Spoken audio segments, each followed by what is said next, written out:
Killzone is a dead franchise. But if you go back to the mid to late 2000s, there was always a Killzone game set to come out soon. But there's one Killzone game that seems to have been forgotten about. So that's what we're going to cover today. Today we're going to be talking about Killzone Liberation, 15 years later.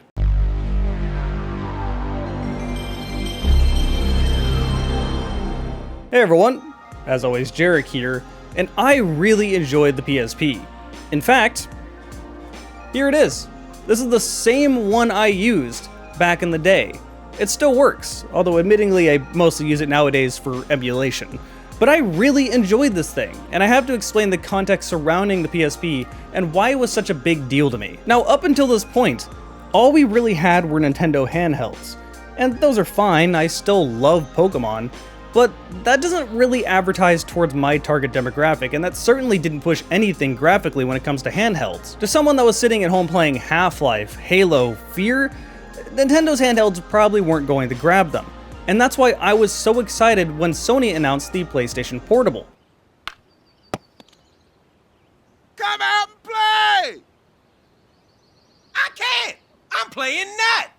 But there's Portable Nut! What? Yeah! It's a nut you can play with outside! PSP.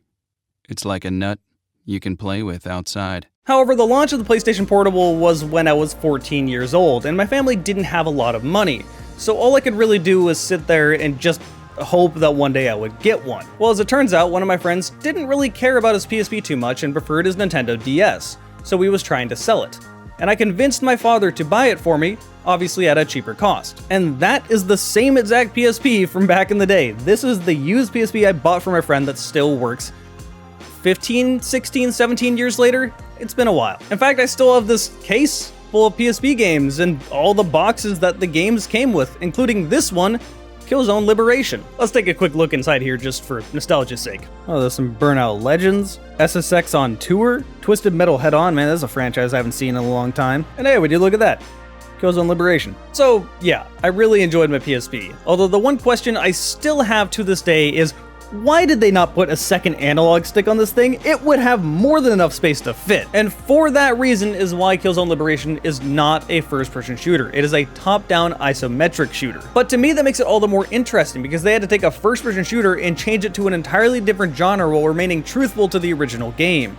And at the time I was actually happy they did this, because playing a first-person shooter while needing to aim with the face buttons is suboptimal. And to be honest, I had more fun with Killzone Liberation than I did the original Killzone. Although if you guys want to see PSP first-person shooters, leave a comment down below. If there's enough interest, I will do it. I mean, hell, if I made a video of an N-Gage first-person shooter, I could deal with one on the PSP. Now that I've given you a very brief overview of the PSP, I need to thank today's sponsor, Ace Defender. Ace Defender is an SRPG with tower defense elements. It has a traditional RPG storyline with a solo player campaign. A rebellion in the Dragon Clan threatens the safety and the balance of good and evil. The protagonist, Alapita, classified as the Silver Dragon Princess, escaped with something called the Creation Crystal to the human lands. This Creation Crystal is what allows you to summon different heroes to fight your cause. At launch, there are over 40 chapters, which equates to nearly 2,000 levels. These levels are a mixture between turn-based RPG and tower defense modes. There are 5 hero factions: Divine, Demon, Shadow, Nature, and Light, all with deep hero backstories. There's 48 heroes at launch and a new hero every 2 weeks. This allows you to change up your heroes and your gear for whatever game mode you're playing. There's 3 gameplay modes: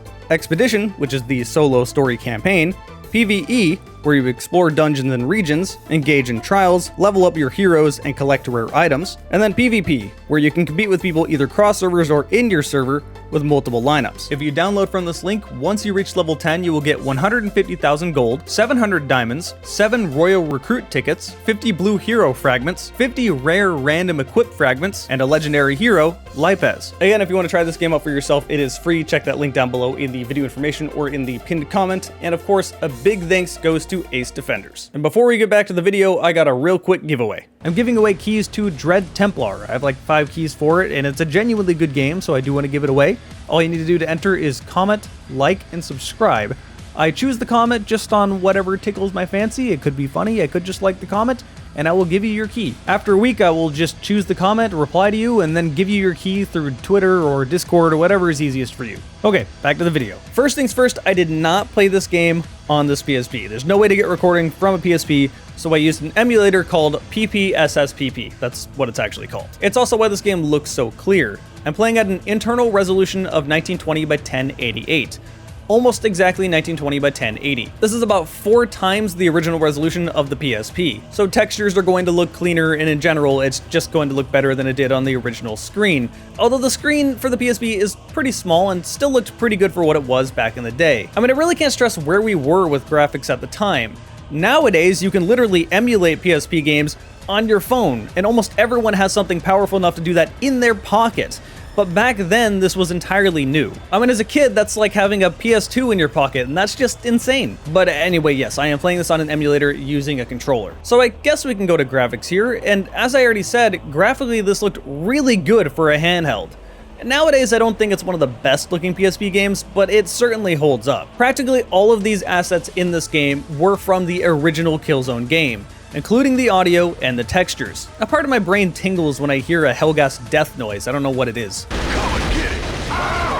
This is a good thing, because the art style of the original Killzone, in my opinion, is the strongest art style out of the entire franchise. The game may not have been very good, but it looked interesting. There's always been something captivating about the art style, aesthetic, and the way Killzone is presented, and Killzone Liberation captured this perfectly, even on a handheld.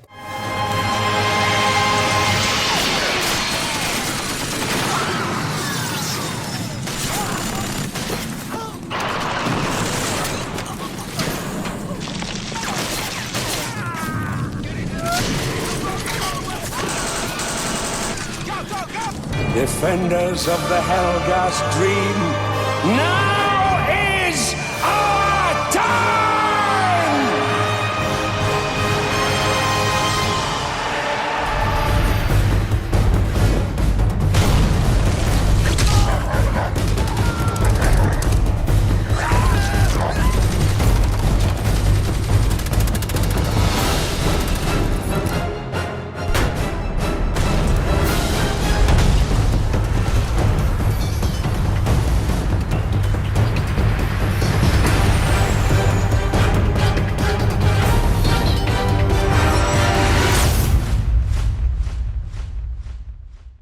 From here we move on to the story, and this is interesting in concept. This is a direct sequel to the original Killzone, and Killzone 2 starts directly where Killzone Liberation leaves off. However, I think every Killzone game has this problem where the lore and the overall universe is way more interesting than the direct story happening in the game. And that's definitely true about Killzone Liberation. Now, I will give it credit, and I remember my mind being blown by these cutscenes being on a handheld back in the day. You son of a bitch! Give me an excuse to kill you right here. The General doesn't like making martyrs. I'm not so fussy. But for now, I have to take General Stratson somewhere. See? Next time you die. See you around, ISA, dog. So yes, this follows the same characters of the original game. You play as Templar throughout the entire game, Rico's nearby, and so is Luger. Haka, however, is nowhere to be seen. It is nice to see those familiar faces, and Rico is a lot less annoying in this game, which is nice, but I couldn't tell you anything truly important about what happened in the story. The story leaves off where Killzone 1 left off, so you're still fighting Helghast on planet Vecta. And for the most part, that's kind of the entire story. It's a power struggle to reclaim this planet. There's a few things sprinkled in, like characters get kidnapped that you need to rescue, but that's only important because you already know who those characters are, and that's about as far as it goes. With that said, that's without playing Chapter 5, and that's important to mention. This game takes place across 4 different chapters on launch, but later on they introduced free DLC that added the final chapter, Chapter 5. Problem is, you can't play this on an emulator, so I don't really know how the story goes in Chapter 5, and I couldn't tell you. Maybe it gets better then. But if you spend 4 chapters, roughly 7-8 hours of gameplay, for the story to get interesting, I doubt that. I did find out that despite the fact that the online services for the PSP have been shut down, you still can play this DLC if you can find it online. All you have to do is download it, put it into a certain location on your memory card, and then install it once you're in game. So maybe one day I'll revisit it and play through to get to Chapter 5 and just see how that goes. But as of right now, I don't really have any way to record that without just doing a getter recording of the screen, and that also means I have to play through the entire game again just to get to Chapter 5. So I guess we'll stop at what we got base game when it launched. And so we move to the gameplay, which is by far the most interesting thing about this game. How do you translate a first-person shooter into a top-down shooter?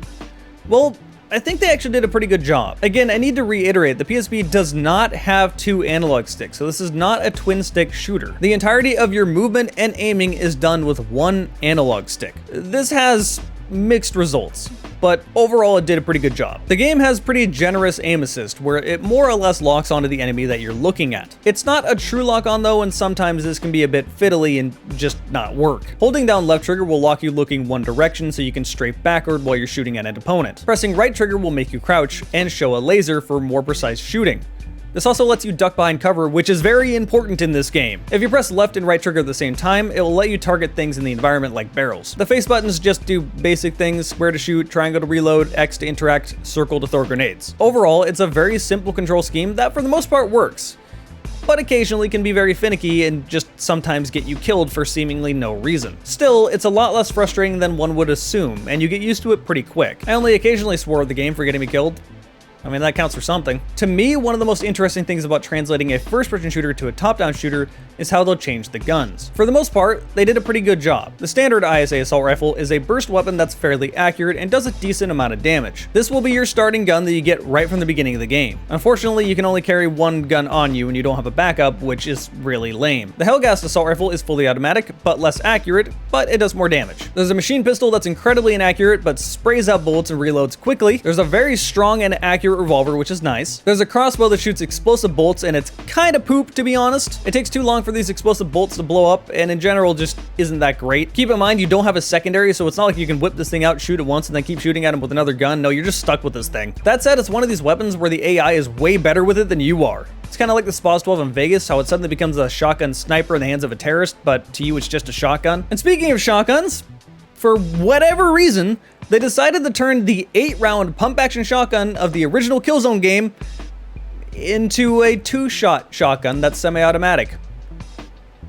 Why? I guess they might have thought it would be overpowered if it held more, but I mean, come on, you can do way better than that. At least just change it to an actual double barrel so it doesn't make my brain break. The shotgun still ended up being one of the better weapons of the game because it can knock the opponents over. And if you get up close to opponents, you can press the action button and punch them anyway, which most of the time will knock them over, unless they're heavies. Then you punch them, and then they immediately just punch you back or kill you, which is nice. Very late in the game, you'll get an infinite ammo machine gun. If you get this thing, you really have no reason to use anything else. And also, you get a jetpack.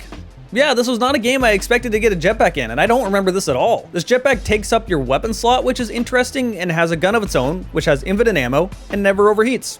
It's as busted as it sounds. It's really fun though. Oh, and of course there is a sniper, which really should be more powerful. It is going to take 2 to 3 shots to kill everything in the game. It's also really picky about when it wants to actually shoot at the opponents or not. You see, every gun in this game has its own sort of lock-on distance depending on how much range it should have. Something like the machine pistol isn't going to lock onto opponents if they're far away, and it wouldn't matter if it did because it's pretty inaccurate. The sniper, theoretically, should be able to lock onto people almost outside of the screen's range. And it can, but a lot of times it just doesn't. So yeah, they did an okay job translating first-person shooter guns into a top-down shooter, but they really messed with some of these. So what do you actually do?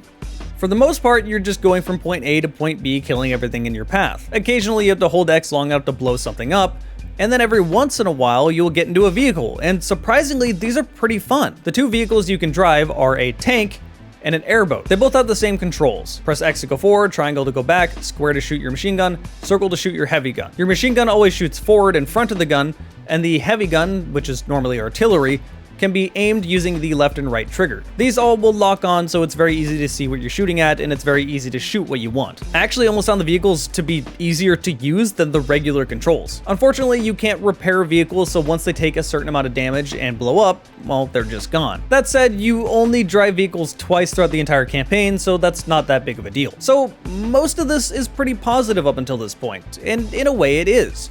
I have very fond memories of playing this on Christmas Day and just having a ton of fun. But the fun starts dwindling in the later half of the game. You see, you're going to be fighting the Hellghast throughout the entire campaign, which shouldn't be too much of a problem, but if they just had one version of the Hellghast, it would get very repetitive very quick. So instead of just having one basic Hellghast, they have a bunch of different enemy types.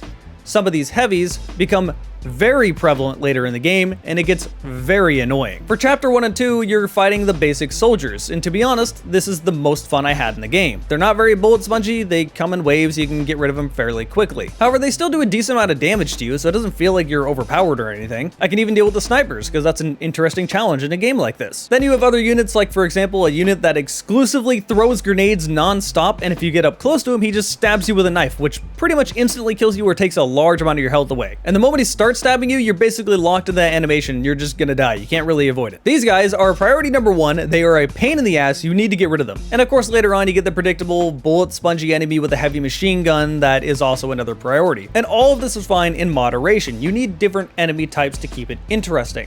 I don't really have any problems with the designs on their own, with the exception of one enemy. That's the shotgunner. These enemies have a good amount of health, do nothing but walk straight at you, and when they shoot you once, they knock you over, effectively stun locking you until you die. You see, when you get knocked over or when you get shot and stumbled over, you can't do anything. You have to wait for that animation to play back, or when in the case of falling over, you press the X button to stand up. But even then, after you stand up, there's a bit of a delay between when you can actually do anything and when you've stood up. And in the case of the shotgunner, if you don't have anything that can knock him down, i.e. a strong weapon like say a shotgun or a sniper, which you probably won't, you're just going to die here because he's just going to knock you over and over again. All right, he backed up, which is good.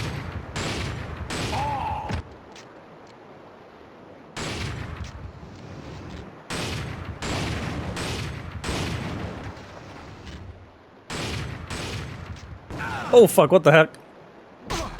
Oh, that is such bullshit. Why are they able to stun lock you? That's so fucking stupid. This does not feel like a fair challenge. This just feels like bullshit in artificial difficulty. But if they came around every once in a while, that'd be fine. The problem I mainly have with Chapter 3 and 4, the second half of the game, is they start replacing the normal enemies with almost exclusively heavy enemies. Let's take Halo for example. When you think of a squad in Halo, you usually think of one elite and a bunch of grunts. This more or less doesn't change throughout the entire game. Now imagine if later on in the game, it entirely flipped around. Instead, you had 5 or 6 elites and 1 grunt. Or maybe 4 elites, 2 hunters, and 1 grunt. And that's what every squad consists of, and that's basically what this game does. You almost exclusively fight heavies, and it starts feeling like real bullshit real quick. So this game starts turning into a love it and hate it game. There are moments you're having a lot of fun later on in the game, and then there are sudden walls of difficulty spikes that just feel annoying. And that same thing can be said about the bosses. The bosses actually didn't feel that difficult, they just felt tedious and unfun. Like say this robot. It has a bunch of health, it's shooting at you the whole time, it's constantly firing missiles at you the whole time, it constantly shoots grenades at you the whole time, and it lets out these little spider mines. This thing can do a ton of damage to you if you're not careful. But it has so much health that it takes forever taking it down. Make one slip up and you die and have to start all over again. It's not difficult, it's just not fun. Or take the last boss of the game.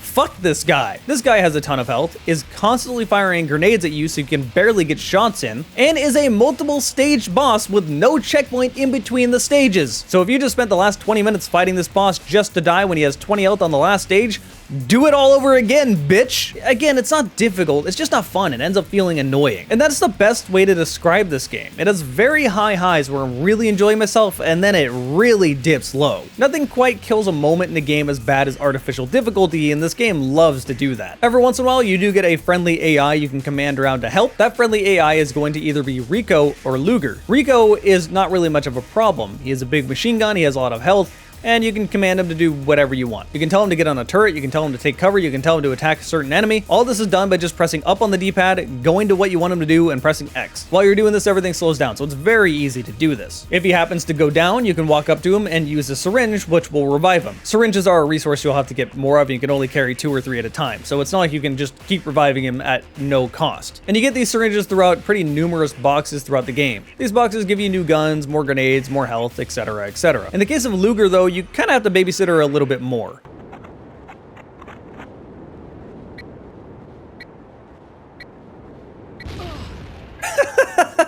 Fucking stupid AI. She has an explosive crossbow and not much health. This explosive crossbow does do a ridiculous amount of damage, but again, once you shoot them with that bolt, it takes a little while for it to blow up, so they can return fire before they explode. And the bolt does not kill them after it explodes. It will take 2 or 3. She can really put these things out though, so again, she's a bit of a glass cannon. And while it does feel bad to fail because your friendly AI died, it's mostly fine. After you complete a chapter, you will unlock optional challenge missions for that chapter. You will get bronze, silver, or gold depending on how good you did. This kind of works like Time Splitters too. Now, I didn't remember these existing, but the resemblance to that of Time Splitters made me kind of excited. That was until I realized the big problem with these. For every chapter you beat, you unlock 5 challenges per chapter, and these challenges are always the same with no variation. Now, the levels are different, yes, but the actual goal and what you're doing stays the same. You have to shoot a certain amount of targets in a certain time frame, you have to get from point A to point B as fast as you can, you have to trap 3 spider drones in crates, you need to find 5 collectibles as fast as you can, a defense challenge where you have to get a certain amount of kills while making sure the enemy doesn't blow up a certain objective, and you need to plant C4 as fast as you can. These aren't terrible. I mean, they're fine challenges that you can enjoy, but the fact that they're always these 5 challenges every time is really disappointing. You still want to get gold on all of these challenges though, because they will unlock special abilities for you. Like say you can carry more grenades or you have more health. I'm pretty indifferent towards these challenges. They didn't offer a ton more fun, but they also weren't terrible.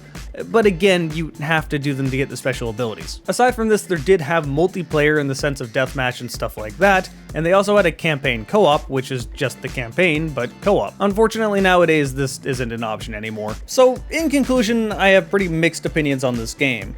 It can be very fun or very frustrating, but as a whole, I think it translated Killzone to a top-down shooter very well, and I think the reviews are accurate.